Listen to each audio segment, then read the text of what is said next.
have you seen Steel Magnolias? Oh my God, yes, I love that movie. Jonesy, you've seen it, right? Hey, Tony. Yeah. You've seen Dracula, right? Oh, I love that movie. It's so good. Lena, you've seen it. What do you think? Filmspringa! Hey, Brynne, have you seen Weekend at Bernie's? Oh my God, Weekend at Bernie's saved my life. Jonesy, you have to have seen it. Oh my God, no, I haven't. Of course not. You've seen Nightmare on Elm Street. It's the best. That movie scared the out of me when I was a You know, kid. did it scare the out of you? I have not seen that one, and I will be praying for all of your souls. It's your Filmspringa, Lena. Hasn't seen it. It's showtime! Weekend at Bernie's. Hey, everybody. Welcome to another episode of Filmspringa, the podcast about all of your favorite movies and your shelter friend that's never seen them. I'm Tony, and I'm here with... Brynne. Hey, I'm Brynne. Brynne, and our sheltered friend. Hey guys, I'm Jonsey. Yes, Jonesy. And this week, we had a heavy film this week, a long film. It was a long film, but it is considered one of the best films ever made and won an astounding 8 Academy Awards and was nominated for like 11 or 12, I think. Yeah. Won Best Picture. It is the 1984 period biographical drama film about Mozart, Amadeus. Yes, Amadeus. Apple Danish, Apple Danish, Apple Apple Danish. Yeah, this film did really well, apparently, when it came out. Yes. Like swept the Oscars, but it originated on the theater, the Great White Way. Actually originated in 1979 in London is where it first premiered as a play. And then it went to Broadway in 1980 and killed it on Broadway, won a shit ton of Tony Awards. And the original cast of the Broadway cast, get this, was Ian McKellen, Tim Curry as Mozart, and Jane Seymour as his wife. That's amazing. I want to see that right, one. Jonesy? As theater people, I was yeah. like, I would kill to have seen that. But the theater, so the movie originated from the Broadway show, which ran for Knowing 100. that it came from a Broadway show definitely changes my viewpoint. It ran for... Lena, you could have seen this in the theater. Yeah, it ran for I 1,000. think I would have liked it better. It ran for, I know, actually, I'm just trying to talk. 1,181 performances. Tony, how many times did it run? Tony, what's the runtime on this, Tony? You know what, Tony, tell us what the runtime is. I give up. I'm done. I'm done. You guys, this is our swan song. This is it. I can't anymore. It's over. I reached my limit. No, I'm kidding. It ran for 1,100. Why can't I talk? 1,181 performances on Broadway and nominated for 7 Tony Awards. Won for Best Actor for Ian McKellen and Tim Curry. And Best Director to Peter Hall, who did it. And then costumes, lighting, set design, all won. So it did very well. And the film did just as well with the Oscars. I mean, it won. Isn't it one of the only films where the 2 lead actors were both nominated for Best Actor? Both nominated for Best Actor, yeah. That rarely happens. That's rarely happens. F. Murray Abraham. F. Murray Abraham won. Beat out Tom Halsey, right? He deserves that. He deserved it. He's like, in your face. But before we get into this very long film, shall we watch the short trailer? It's not. How short is this trailer? I must ask. I think it's like 2 minutes, the average trailer amount. Then Let's do it. Let's do it. On the page, it looked nothing. Just a pulse, bassoons, basset horns. And then, suddenly, an oboe, a single note hanging there, unwavering. Until a clarinet took it over. Sweetened it into a phrase of such delight.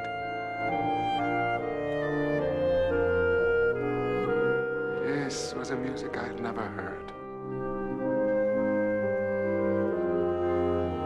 Filled with such longing, such unfulfillable longing. It seemed to me that I was hearing a voice of God. That was Mozart. Wolfgang. Amadeus. Mozart. How good is he, this Mozart? He's remarkable, Majesty. Look, he has many admirers in Vienna. They love him here. This man had written his first concerto at the age of 4. His first symphony at 7. A full-scale opera at 12. Did it show? That makes no difference. All men are equal in God's eyes. Are they? God was singing through this little man to all the world. I am working on something that is going to explode like a bombshell all over Europe.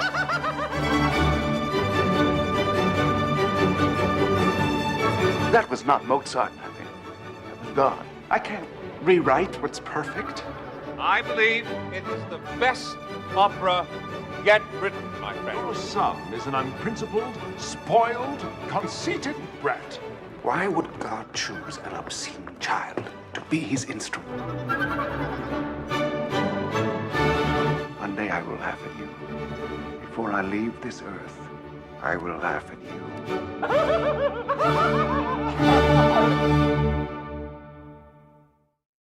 Amadeus. Yes. Okay, so all three of us watched the director's cut of this film. Did you, Brynne? Yep. Yeah, it's only 3 hours. 3 hours. It took me conservatively, because I watched it over the course of time when I was working and I had it on. It took me conservatively 17 hours to watch this. the whole film. To watch Oh man, It took me 2 days. I finished it in one night and I watched it again today. So I was working and stuff, and because Lena sort of freaked me out because she was like, "This is a 3 hour long. This is all you can find." Yeah. And so I was like, well, I have to start it early. So I was pausing it and stuff. I enjoyed it the whole time. I did.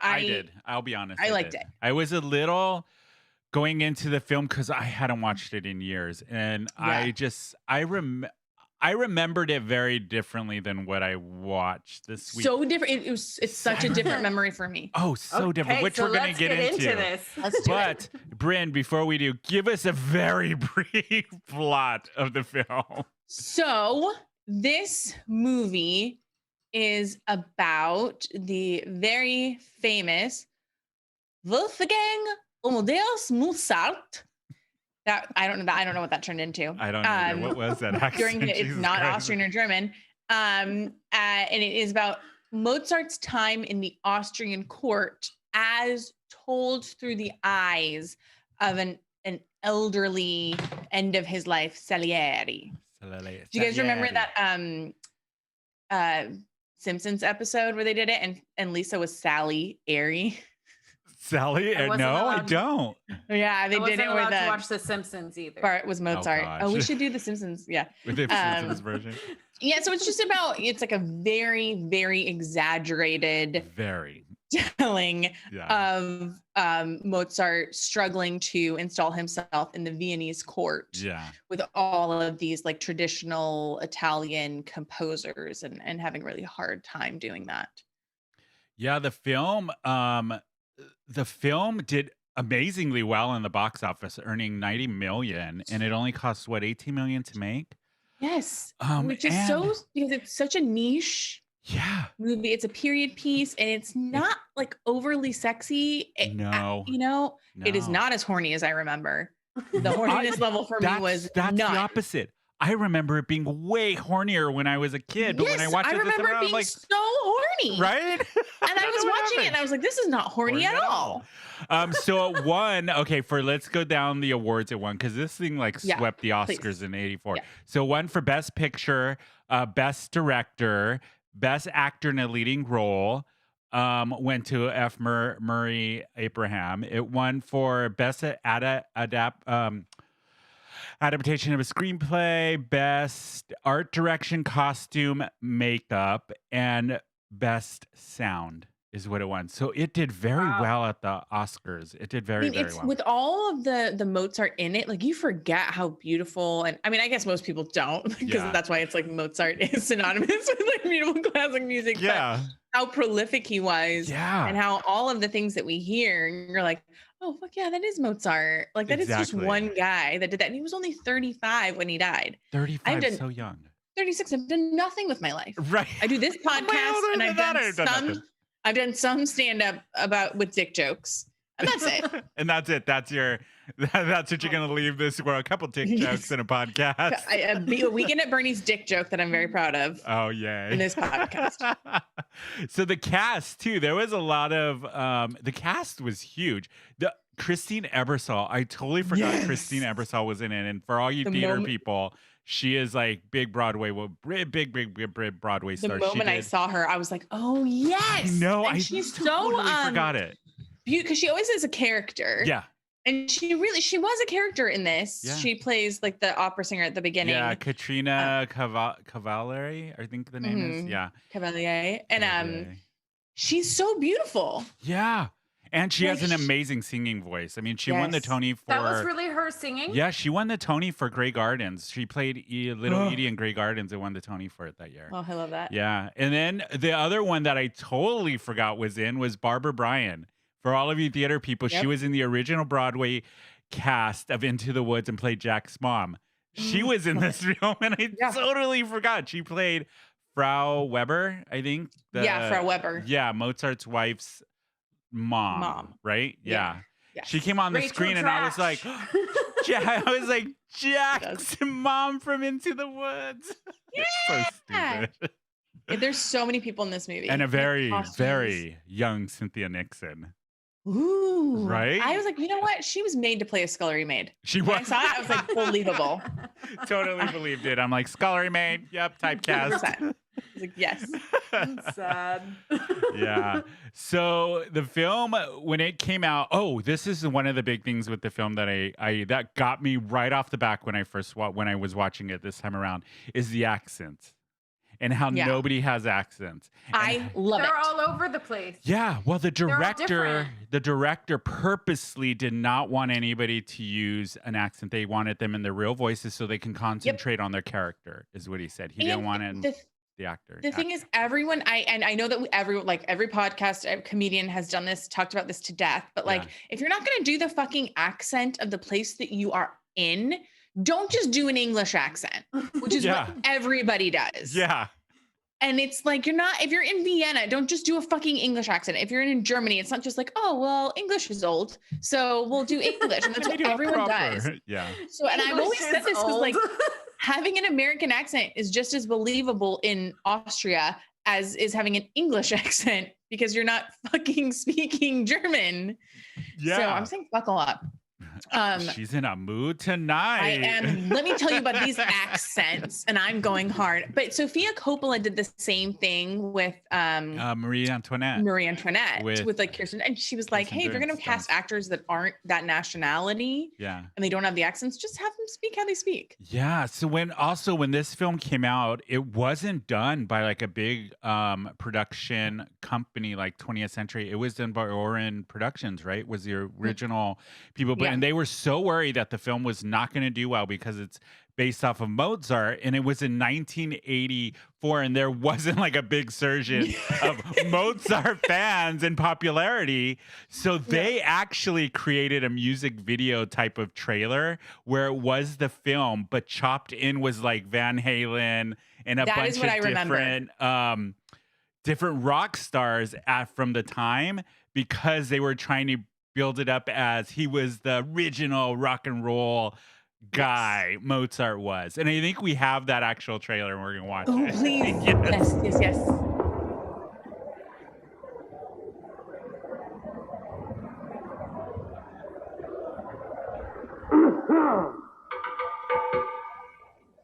All right, everybody, I got to have this suit back by 6. Let's try and get it right.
So yeah, it goes on and on. But they took the original trailer and dropped in clips of David Lee Roth, Bruce Springsteen, Van Halen, Kiss, Michael Jackson, Bowie, Madonna to appeal to a younger audience. This is what I remember. Yeah, that's what I remembered. This is like when I thought of the movie when we were brought it up. This was what I pictured was this marketing campaign, like this video, and it's so smart. Yeah, because he was like, he lived like a rock. Well, that was the other thing. The whole, in the film, how Mozart's wigs are not traditional. They're all slightly different than anybody else's wigs in the film. And the director, like one of them's pink, and it's one of them has that spiky do, which I hated all the hair in the film, by the way. I hated it. They did that because the director wanted to give Mozart the feel of a rock star. And like even their apartment that they live in, it has that. It's like way too expensive, and it's barely furnished with a bunch of wine bottles. Wine bottles everywhere. Like his music everywhere, like a rock and roll person, like a rock star would do, right? Mm-hmm. So that's what I see it. Yeah, that's what they did for the film. The other thing I found I totally forgot about was there was no light bulbs used in lighting this film. It was all done through candlelight and natural lighting. No. That's crazy. That is impressive. I know. Seriously. But why? Why would you do that to yourself? Why? Exactly. I was gonna say, why would you take that challenge on top of this 3-hour venture? Jeez. So when they do the scene in the movie of Don Giovanni's opera, that was so that it's a play within a play. The way they did it in the film is the actual theater that opera premiered in. That is so cool. Yeah. And that whole scene was all lit by candlelight. That's right. And the actors were terrified that they were going to light the place on fire. Yeah, or that they light themselves on fire, because that's what happens. But I mean, at the time, 1984, what other film did that? What other film didn't use any light bulbs or lighting equipment to light the whole film, but just use natural lighting and candlelight? No one, because they were like, we are making a movie. Yeah. And we don't have to do that. We don't have to do that. In the 20th. No one's going to notice. No, nobody's going to give a shit. That's correct. That's the bigger one. If it were like a play or something, I think that would be cool. I saw I saw The Phantom of the Opera in the Paris Opera House. Yeah. By candlelight? Sorry. It was not by candlelight. I'm sorry you had to sit through that atrocity of a musical. I hate that show. It was like Producer Rob's gonna kill me. He loves that show. Because you see the chandelier, and there's like the moat underneath, and it's very cool. It's like a very cool feeling. Yeah. So like being in the original opera house, that must have been such a cool feeling for them to like film it, and the music. It's like obviously there were times where I was like on my feet by the music. Like it's obviously classical, operatic music, but I was like, fuck yeah, fuck yeah. That whole number of Christina Everett. I was just like, flute. The Magic Flute, which is one of my favorites. I love the Magic Flute. That's what Star Wars is based off of. Yeah, the Magic Flute. Yep. The other thing we have to discuss is Tom Hulce's laugh. That obnoxious laugh. Whose choice was that? Well, rumor has it that Mozart had an obnoxious laugh based on two letters from two different women, but none of it by historians is confirmed. So the director was like, make up a laugh. And Tom Hulce came up with that laugh, and he could only do it when the cameras are rolling. He even said today, like, he's like, I can't do that laugh. It is one of the most obnoxious parts. So we're coming. This is our second movie in a row with someone with I found to be a very obnoxious laugh, because Guy Pearce in Priscilla. Yes, it was like, oh my gosh, and then now this one, and then now this one. I was like, oh, but after a while you find it endearing. Yeah. You're like, oh, it's cute because he's so excited. Speaking of Star Wars, did you know Mark Hamilton auditioned for Mozart, and he played it in the Broadway show after Tim Curry? What? That's right. No, I didn't he played know it on Broadway. And the director said no, told him no, because the audience is going to just see Luke Skywalker and not Mozart. God, that sucks. That's what That's why he's a good voice actor. Days. That's all he does. That's what Carrie Fisher said, that Harrison Ford's really the only one whose career was able to withstand being in Star Wars. Yeah, right. Yeah. So, Brynne, let's get down to when you first watched this film, and then when did you think of it watching it now as an adult, much older? So, when did you first watch it? So, I first watched this movie in middle school, and I think it was just on HBO. And I was just like, okay, and I played the cello.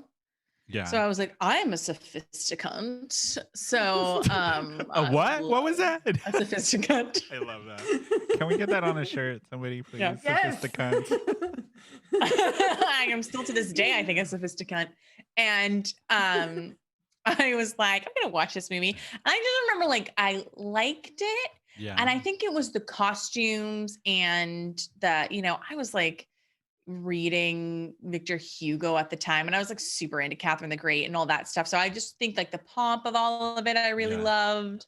And that music, no matter like whether or not you like classical music or what you're into or how old you are, like that music is deeply moving, and it just touches something in you that you like on a primal way that you react to.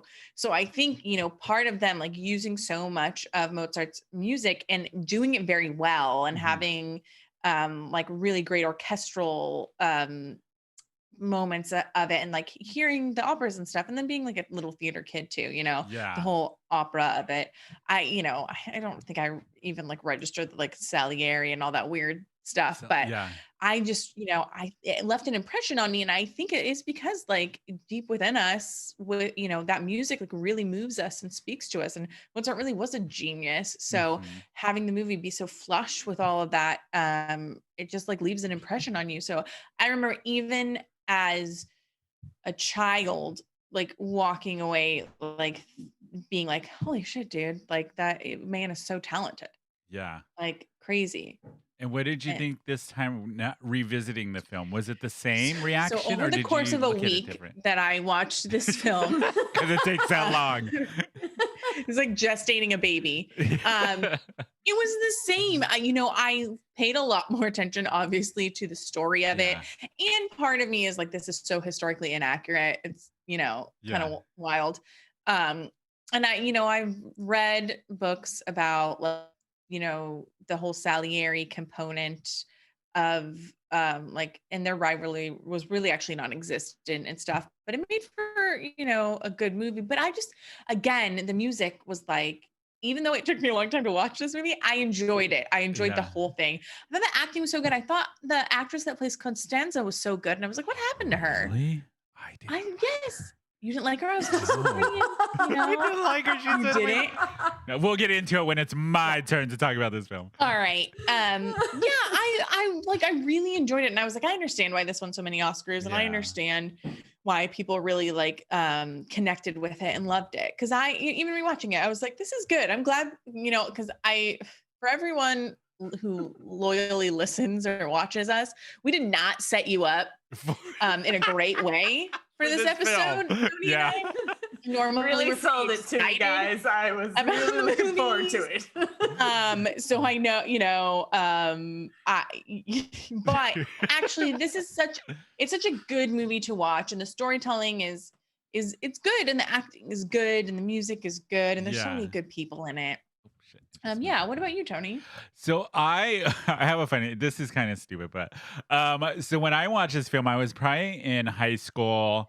I want to say maybe sophomore, junior year. And I remember I had friends in high school that were kind of film snobs, or like the cool kids or whatever. And they were like, oh, Amadeus, like you're just way smarter if you watch this movie. And I remember watching going, what the fuck is going on? I have no idea, but I pretended like nobody exists. I was like, yes, I get it. I'm an expert on Mozart now. And I just remember when I first watched it, just like fast forwarding to the parts they sang as a theater kid, I was just like, I just want to hear them sing. I just want to hear Kristen Ebersol sing. That's it. But I really didn't I was like, what the fuck is this movie about? When I watched it, though, it's a long time ago. And I just remember I love the costumes, and I'm a sucker for a period film. So I was expecting like Ivory Merchant type of thing. And this was not that. It was very different. And I remember I liked the film, but I could not tell you what it was really about, just that it was based off of Mozart. That when I first watched it, right? But I remember enjoying it. I remember the music especially. And it really, actually, this is one of the films that really turned me on to classical music and especially opera.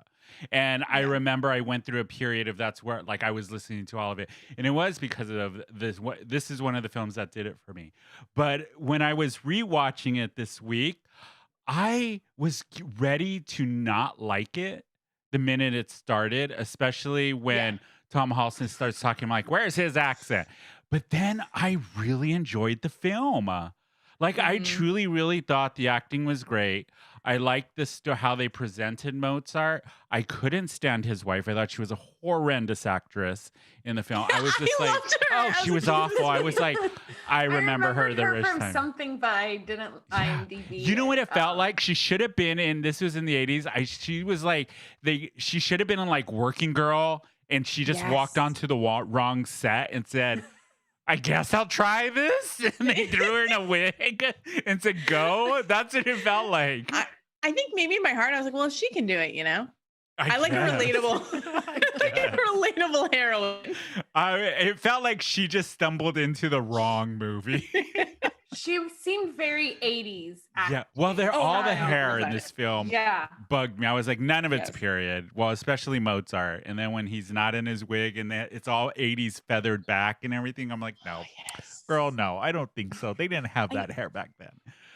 They did a really good job, though, of showing the progression of him getting like sicker and drunker, and because they showed one scene and I was like, oh, he looks like shit, and I was like, oh, shit. Yeah. But I also didn't think the film was really about the genius of Mozart. It was really about Salieri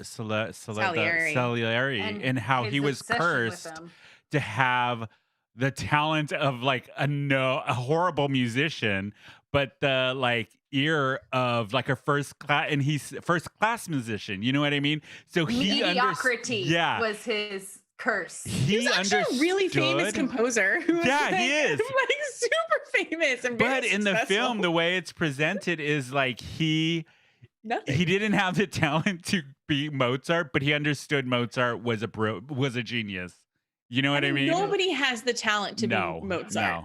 Yeah. Well, and also, I think you then see the like crazy talented artist curse that like with such great talent comes destruction to where they can't even necessarily be, you know, like the star burns so brightly that he could only live 35 years, you know? Yeah. And it's well, the other thing too is it's like he didn't take his work seriously because it came so easy to him. Where for the other character, he was so envious that he wasn't taking his work seriously, that it just came so easy. So, and then the whole religious aspect of how he hates God. Wasted his talent on him and that fucked me up as a kid.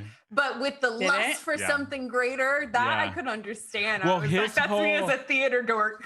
Well, his whole thing with being mad at God because God's not answering his prayer the way he wants to. Oh, I went through that when I was coming out. I was like, why did you make me gay? Before I knew it was like nothing to do with the religion. Man. But yeah, I remember when I watched this, I was like, I understand you. I understand you, Antonio. I understand your pain.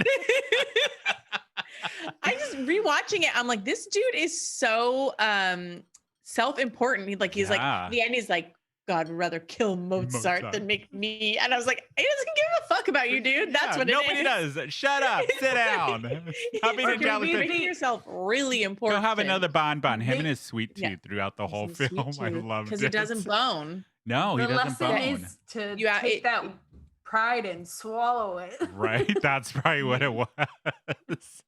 You got to get it out in other ways. You know, I guess. That's true. Struggle with that. But I know mean, when I'm forced celibate, I just eat tons of chocolate. So I had a boss that didn't drink, and he was like a sex addict, and I was like, it comes out in other ways. Did you know Kenneth Branagh, a young Kenneth Branagh, was originally cast as Mozart, and then the director changed his mind. He still hasn't done it. Yeah, no. Well, The director changed his mind because he wanted to go with all American actors. So. I was gonna say it's the accent because it was the accent because he's like, I don't want someone with a British accent. Exactly. You can't be the only one. Exactly. But you know what time it is for? Woo! Let's start. Dolly Parton. Rachel Name Maddow. drop. I spend an hour with her every single day. I once played a drinking game with Celine Dion, Liza Minnelli, Cher, Laura Dern. I don't know her. Who would you say is the most famous person in your phone? my good friend Ben Affleck and his crippling addiction to back tattoos. I have the best Lady Gaga story of all time. Hate him, loathe her, over them, cancel it, tell me everything. Yes, this is part of the show. This is our version of 6 Degrees. It's called Name Drop. So we're going to pick an actor from this film and then an actor from our next film and see if we can 6 degree him. So this film, I think it's appropriate we pick Cynthia Nixon. Obviously. A very young Cynthia Nixon. Who's the actor in our next film, Brynne, that we're going to pick? Who are we gonna do? Oh, we're gonna do Jane Fonda. Jane Fonda. Yes, we Of have course. to. We have to. So we're gonna revisit this at the end of the episode, and of course, Brynne will probably get it. Cynthia Nixon to Jane Fonda. Yeah. Okay. I'm curious All right. if you can do this. I really I haven't am. seen anything with Jane Fonda in it, so I'm out. Golden Pond? No. You've on seen 9 to Golden 5. Pond? No. Yes. You've never seen 9 to 5? I've seen Are you the out of your musical. mind? You've seen them? What? I've seen Oh the my stage musical. God, I but can't I've with never you. Seen the I movie. can't. We have to do 9 to 5. We have to do Lily Tomlin, Dolly Parton. Dolly damn. No, I know Parton. of it. I cannot believe you have never seen. This is really like. This is really disappointing upsetting me. This is really upsetting. How have you not seen Incredible Shrinking Woman? Please tell me you've seen Incredible Shrinking Woman with Lily Tomlin. She's never seen The Incredible Shrinking Woman. You have Wait, though. is that when she's in the rocking Oh, I have, chair? of course, The Man with Two No! Heads. Too, but like she's not. Out of your mind. Yeah. Anyways. Am I out of my mind? No. Yes. Yes. Oh man, we're gonna do 9 to 5. We're putting that on the list at ASAP. It's crucial to the lifeline of this show. We need to do it soon. I'm very upset. Jonesy, let's get into your viewpoints of this movie because you've never seen it before. Have you heard about it before watching it this week? Yes, but I expected it to be much raunchier. See, same here. Did you know how successful it was and how like people consider it one of the best films ever going into? No, I didn't know that at all. Okay. So what did you think watching it for the first time? And give us what Mom and Pop Jones would have thought of this show. Please. I must know. Well, I was dreading watching this movie because you guys really did not sell it. No, we didn't. We did a horrible job. We apologize to you in the audience from last week. We really did not set this up well at all last week. Like I was telling my hubs about it after the podcast and like telling him about it, and he's like, "Why would y'all pick that movie? It doesn't sound like anyone enjoyed it." So, what did I say? I said I like a period piece, but this isn't one of my favorite ones. It's not one of my favorites. Alright, tune in I take next it back. week, I take guys. it back. Yeah, I take it back. All right, So, Jonesy, yeah, give us I your was, review of the film. I bought the film and saw it was 3 hours and the director's cut. So already with last week and then that I was Purchased like, this movie? Yes. I rented it. Well, I rented it. Okay. Oh, Yeah. okay. I didn't All right, buy let's not it, go that buy it. But so yeah, it started really slow for me because I was already like going through quicksand. Like, why am I watching this? But I actually did enjoy it, and knowing now that it was a play, I feel like I can enjoy it in hindsight much more because I didn't know it was a play, and it definitely changes the viewpoint of it for me. I enjoyed him. I very much got that, like, this is the Michael Jackson of his era kind of thing. And, how fresh and new and scary and out of the box that was. And he was. And so the theater nerd in me was very much found it cool and interesting. What would Ma and Pa Jones? They probably watched this one, honestly. Really? This is probably one they watched on a date night. Like, okay, it's classical music. That seems mostly okay. There wasn't too much sex. There was a lot of drinking. They would have had a big problem with all the drinking. Yeah. Jesus turned water into wine. Yeah, so they can't have a problem with but alcohol. we still drank grape juice at every communion. So does not make sense to me. That's not. No, it's not right. No. It's not okay. Don't worry, I made up for it by drinking a ton of wine in my 20s. What did Jonsey? What did you think of all of the religious undertones? Yeah, because there's a lot in this film. Yes, so many. But that I understood. Yeah. You know, when the main character is getting all mad at Jesus and all that stuff, I was like, yep, that all rings true. That, you know, we call in my church, we call those crises of faith. Crisis of faith. Okay. Yes. Okay. It's basically anytime you're like shaking your fist, oh, you God. Like, anytime you have a rational conversation with yourself about what's really going on in the world. Yeah. Anytime you're feeling a little bit like Job and like everyone keeps quoting Job at you. Yeah. That stuff happened to him for no reason. So, that literally happened for no reason. But no, I actually could, we weren't Catholic, but we did still believe in a very judgy, wrathful, vengeful God. So, no, that part I clicked with. That part was that it? I could understand those parts. If you told your parents, like, hey, we're watching Amadeus for the podcast tonight, what do you think they would say? I think they would have been like, oh, that is a good film. That's a good one to do. Is important in cinematic history. It told the story of a historical figure. It, you know, they probably would be like educational. Yeah. So we have failed at the basic conceit of our podcast. Yeah, concept, pretty much. Which is choosing a movie that Tony and I are excited about, but Lena's parents would hate. So Tony and I were neither excited about this movie, nor would Lena's parents really have a problem with it. Way to put it, Brynne. Maybe this is our last episode. So, this is our swan song. This is a weird episode. It is. Well, we set it up to be weird. We set it up last week to be weird. You know what? It's a great movie, so hopefully everyone just watches it and enjoys it. It is a good movie. It is a really great movie, I thought. I think if I had known this movie existed in high school and I had said, you know, because 1984, I was 2. But, you know, if I had heard of it later on and been like, hey, can I watch Amadeus? They'd be like, just make sure your siblings aren't in the room. And yes, you can. You know, like I think they would have this would have been one of, especially because they like the whole educational thing. Like, for example, one of the first plays I got to go to was Jesus Christ Superstar. God, that's my favorite play. Is it really? That is my favorite play. That's my favorite musical. Not my favorite strip play. You hate it. It's my favorite musical. I don't like. There's a couple songs I like.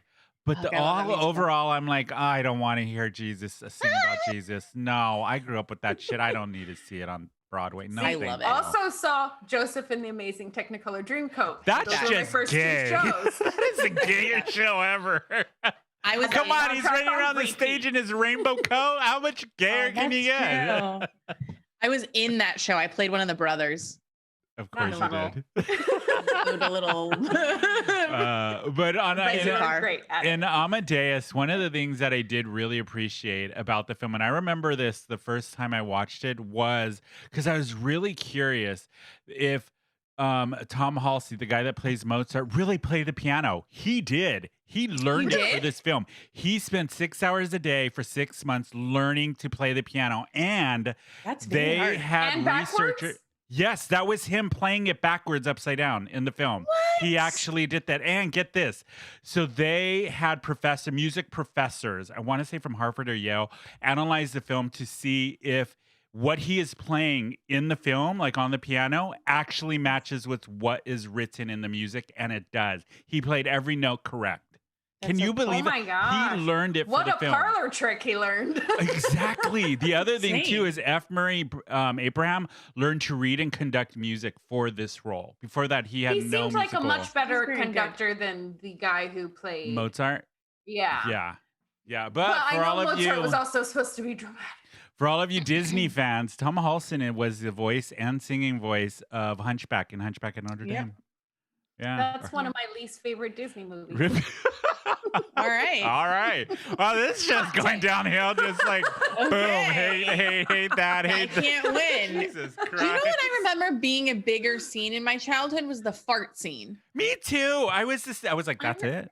I remember it being such a huge thing in my mind and this like hilarious, funny thing. And then it was just like a little like pretend fart. And I was like, oh, this movie is not as horny or as farty as you remember. Oh man, but sorry to disappoint. Yeah, I did. Okay, let's get back to Mozart's wife. Did you guys enjoy let me look up the actress because I can't remember her name offhand. For some reason, her name is Elizabeth. She aged very differently, by the way. Did she? Elizabeth Bridges, I think is her last name or something. Bridgers or something. Bridges, yeah. She hasn't been in much after that. She didn't do anything after this. Yeah, nothing noteworthy. That sounds horrible to say. I didn't enjoy her in the film. I really didn't. Did you guys? She looked very young. I mean, I regret. I already said at the beginning I loved her, and then everyone was like, "You're crazy." Okay, other question for both of you. So this film swept the Oscar awards, and everybody has praised it. I mean, the reviews are at like I think 93% on Rotten Tomatoes for this film. So it is considered one of the best films. And my question is, what part of the film did you just think was like, "Oh, this is awful.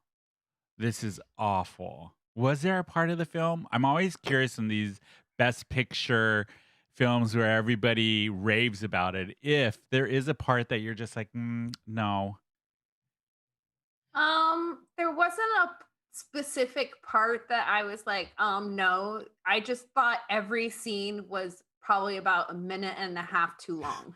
Too long. The movie was a whole hour too long. Every scene could have been like, you could have shortened that and tightened that and just moved it along a little bit better. I mean, there were parts where like Salieri was talking to like the priest, and I was like, okay, all right. Like the exposition is mine just let's just get more into the I just hated her. But you have to admit that last scene between Mozart and Salieri is amazing when he's writing the Requiem. I mean, that scene is so, and Tom Halston purposely was forgetting his lines to confuse F. Murray Abraham. So his reactions of like, I can't understand. He really couldn't understand what Tom Halston was saying. That's very I thought good. that was amazing. But just seeing that where that character of F. Murray Abraham, how he knows Mozart he's dying, but he doesn't care. He wants to pull out this last gem. Do you know what I mean? But it's also like, because he thinks that once Mozart finishes the Death Requiem, then Mozart will die. So he's essentially killing him. He knows Mozart's dying, and then he's like, by doing this, you will also die, which I am like, I cinematically, I guess. I mean, whole part of the storyline, I was like, this is fucking bonkers. Yeah. Like, what?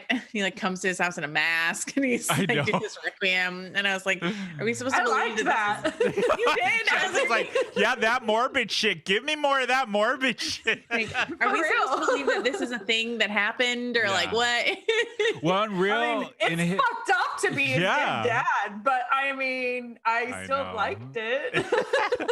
But in real life, the historians said those two composers are actually friends and very admirers of each other's work. Fans they supported of each other. Yeah. I loosely saw online that he was accused of poisoning him. Yes. Yeah. No, it was because of this fucking movie. It was this movie. He was accused. Like someone's like, oh, he like poisoned him. They were friends. Like when Salieri went to after Mozart was dead, like he could have done a couple of operas. He could have put on his own operas in the opera house. Instead, he put up Mozart's operas. He really did go and see everything that Mozart, put up. He saw everything. He supported him. In the beginning, there are some letters that Mozart writes to his dad where it's like, Salieri is like a little teacher's pet, and they don't want me to be here because that's like. After he was established, they were good friends. They collaborated on something once. So it said that they had a mutual respect for each other. Like they weren't great friends, but Salieri definitely poisoned him or go to his house in a mask and say, write your own death requiem. So Somehow then will make God kill you. Frenemies. Could have been frenemies. Maybe. Yeah. That's a fucked up frenemy. God damn it. I've had a few bitches like that in my past. Haven't we all? Haven't we all? Haven't we all? But yeah, them out of my life. A lot of them. One of the things that I did this time around, the character Tom Halsey's version of Mozart is at points gets very annoying. Like I was like, why is nobody slapping this guy around and being like, you dumb shit, stop acting like a dick? You know what I mean? Like I'm just like, where His wife does that? She's like, we need money. The bitch. wife has no business sense. Like she is not the like brightest cookie. Like this. She has more business sense than him. Like, no, you will not do that show. She's for free. lazy. She stays in bed all day. Okay, she was pregnant, bro. Yeah, I was gonna say, let's think about what the role for women was at the time before we start calling her lazy. She was lazy. Yeah, she was pregnant. Was she though? Was it really his baby?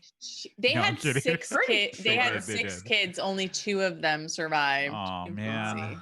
1700s. How do you feel now? I feel pretty good. I feel pretty good. She still annoyed the fuck out of me. Oh man. All right. Do you know what time it's for? Speaking of lazy sitting in bed, it's time Dry for martini. Grace give me a stinger. 3 measures of Gordon's, 1 of vodka, half a measure of quinoa lily, shake it over ice, and then add a thin slice of lemon peel. Let's drink. I like it. I know, it's great, right? Another. Grace, give me a stinger. Yes, this is a part of the show where we pair a cocktail and a little nibblies that'll pair well with this film. Do either of you have it? What are your choices? Brynne. Ooh, that was dramatic. I know. I pick like a crystal goblet of red wine. Okay. And then like a tiramisu. Ooh, a tiramisu. Ooh, that yeah, sounds so because they're always good. eating that Italian desserts in the movie. I would and I'm do into a that. Venus nipple, like in the film. Yes. Yep. And brandy or something like that. Yeah. Sounds good. Did you know those the actress Elizabeth who played the wife, those little cakes she was eating was all marzipan, and she didn't know she could spit them out after every take, so she kept eating them, and she got so sick after that scene because she was like, I guess I have to keep eating them for every shot. I know. I was like, oh, poor thing. That sounds like the worst stomach ache ever. Right? Jeez. What about you, Jonsey? What would you pair it with? I would go with a sweet white wine. And a goblet as well. And then probably like I don't know, some kind of pastry. Like it would be another sweet, like icing. What was it? Powdered sugar. Apple Danish. Apple Maybe that's what I'm thinking of. An apple Danish. An apple Danish. Apple Danish. There you go. That's what it'll be. Brynne, did you figure out the our 6 degrees name drop? I did. No, you didn't. I thought she was going to say, no, I didn't. I know. I was going to be like, yes. Did you? So Cynthia Nixon was in the Sex and the City movies 1 and 2 with Sarah Jessica Parker. Who was in everything. Sarah Jessica Parker was in Failure to Launch with Matthew McConaughey. Okay. Matthew McConaughey was in The Wedding Planner with Jennifer Lopez. Jennifer Lopez was in Monster in Law with Bridget with Jane Fonda. With Jane Fonda. Wow, that's easy. I could have got to that if I would have thought about it, but I didn't. This is how this part of the show. I know. I'm the Mozart of 6 degrees. You are the Mozart of 6 degrees. Just comes to me. You can play that shit backwards and upside down, yo. Right? Oh man. Okay, so we're gonna get into our. What did we grade this last time, Jonsey? What did we get? I don't even remember because we were so thrilled about this. It wasn't great. It was not great. Both gave it. You both were like, I'd give it a B. B. I'd give it a B. Okay. Brynne, give us your final thoughts on the film, like your final review of the film and what if you would recommend it and all that, and what your final grade is for this film. Okay. All right. So, my final thoughts on the film that, it's such an 80s movie. It's like such a peak 80s, like the stylistically, the cinematography, even the you can just tell it's like so 80s, the acting. But I loved it. Like, even though it took me a long time to watch, I was sitting down, I was liking it. It wasn't dragging for me. I remember this movie fondly, and I got a little bit more into the storyline this time. Some of it is like unbelievable, and it isn't so much about Mozart's life as it is, yeah, exactly. As like an excuse to have like opulent musical numbers, but I'm like totally into that. So, taking off my nostalgia goggles, like, I'm gonna give it an A because I liked it. I'm gonna move it back up, or I had it at a B, right? I'm gonna move it to an A. I think it was very good, and I enjoyed it, and I'm glad that we did it. Again, Lena freaked me out a little bit by saying it was 3 hours long, and then last time we did not set it up well. We did and not. We did. I enjoyed it. It took me out of my stressful days, and I'm into it. Yeah. Even though it's very much an 80s film, I think it still somehow holds up. Yeah, surprisingly. It aged in a well that is like, nope, I can still consume this and enjoy it. But the other thing I liked about it is you watch and you're going, yep, total 80s. Total 80s. You know what I mean? Yes. So it has this really nostalgic, and I think for me personally, because the film was so popular when it came out and did so well, I remember the time frame, and I remember this in the huge film catalog that I've watched throughout my life as one of those films of, oh yeah, Amadeus. It's a classic. Mm-hmm. Like you gotta watch it. It has that feel, which very few movies for me have that. But watching it this time around, I enjoyed it way better than I thought I was going to, because I had very different memories about it from when I first watched it. So this time I really appreciated the fact that how it was filmed, the cinematography. I thought the story was great. I love that it's based off of the Broadway show, which I totally forgot about, and that the guy that wrote the Broadway play wrote the screenplay with the director. So it's very close to the source material, which I love. And I know going into it, this is not a biopic like to the T. It's very loosely based off of Mozart and all of that stuff. Taught me more about Mozart than I knew before. That's the other thing. The way the character Solari describes Mozart's work, especially that scene when he's describing it to the priest when he first hears, and he's talking about how the horns are way down here, and then you hear the piccolo way up there, and it's just the way they presented Mozart's work in this film. I can see how just the general audience, it's appealing to them, and it makes it not seem so stuffy.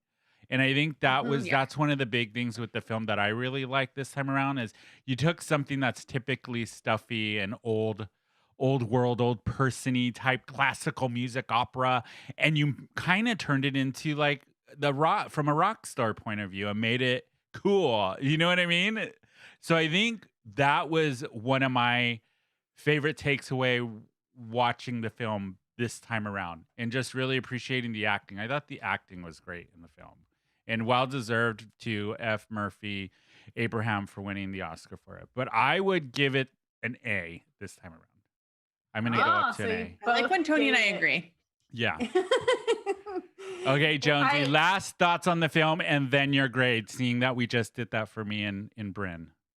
So I agree that it's a movie that holds up. One of the other things that we forgot to talk about that I really enjoyed was how how much shade and how petty the rest of the court was. Like whenever he would do something, I was like, this is like some Housewives level shade. I like it. He's like going out in Hillcrest. Yes. This seems familiar. A bunch of bitches complaining about another bitch. Right? Jealous. They're like, oh, look at this young thing coming in, taking my job. Girl, Yeah. Yep. You know what it is? It's just the drag community here in San Diego. Anywhere, that's all it is. It really is. I see that. Yep, I see that. But yeah, I really enjoyed the film. I wish I had known it was how well it was received beforehand, and that it was a theater play. I think that would have helped me view it through a better lens going into it.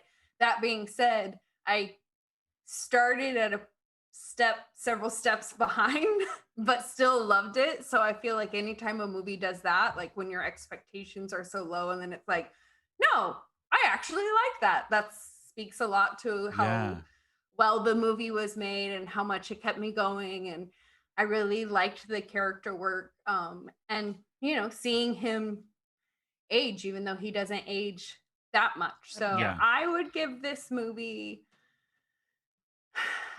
my grade has changed since we started the podcast. So I'll say an A-. Oh, okay. What were you going to give it when we first started the podcast? I was going to give it a B, which is what y'all had given it before. But knowing that it was a play first changed how I viewed the movie. So yeah, because you can totally that makes it go up a bit. You can totally feel that, oh, this was written for the stage. You can totally tell it came from a play, which I love. I love that. So with this, the theater dork in me loves that too. Right? So I think that's why it kind of automatically bumps it up a little bit. So would this get a stamp in the Filmspringa passport? Would you recommend it to other Filmspringa kids? If I didn't know the Oscar history, I would say no, but since it is one of those like classic cinema films, I would say yes. Okay. Understandable. But yeah, that is Amadeus. Should we talk about our next film for next week? Yes, we are going a 180 with the next film. So excited for this. So I know that Jonsey is familiar with this film, but she's never seen it. We are going to be doing the 1968 sci-fi cult classic, Barbarella. I'm so excited about this. I've seen this. I know this movie is going to be as horny as I remember it. Right? This is a horny movie. This is Brynne level horny. I mean, she's in a bikini on the cover. Oh, so. This film, I am so... Okay, so Jonsey, before me and Brynne talk a little more about the film, what do you think the film's about based off of the cover and the name? Let's see how close she gets to this. I'm guessing that she's either in space or in a whole other world. I don't think it takes place on Earth. I don't even know if she's human. Okay. She might just be a humanoid. I'm guessing a bunch of different species, but still humanoid aliens kidnap her. And maybe we got a little like Princess Leia and the pizza guy, the big worm guy. Jabba, the big worm guy. Maybe we got one of those situations, but with robots. Okay. And then somehow she wins and conquers that planet and close enough. Close enough. I didn't get the thread of what you were saying. Me neither. Okay. But it's like the film. Throwing words like the together, film. We're just saying sci-fi things. Yeah. Yes. She's like aliens, humanoids. What else can I throw in there? Robots. I'm just trying to describe the poster, basically. Okay. I'm excited for this. This is one of my favorite films, and I own this film, and I have like artwork in my place based on this film. So yeah, this is one of Brynne and I's favorite films. Like I'm excited for this one. Very campy, very fun. Very different than Amadeus, that's for sure. This film is so dear to me. It is. I'm glad that you warned me about memories. the campy. Sometimes I misperceive campy. This So is I'm very glad I was campy. warned. I have a Okay. lot of memories about this film over Me the too. years because I've watched it so many times. So is this going to be one of those where, like, if I don't like it, y'all Yes, are going to 100% be our really friendship is disappointed over. in me? This is going to be Mermaids all over again.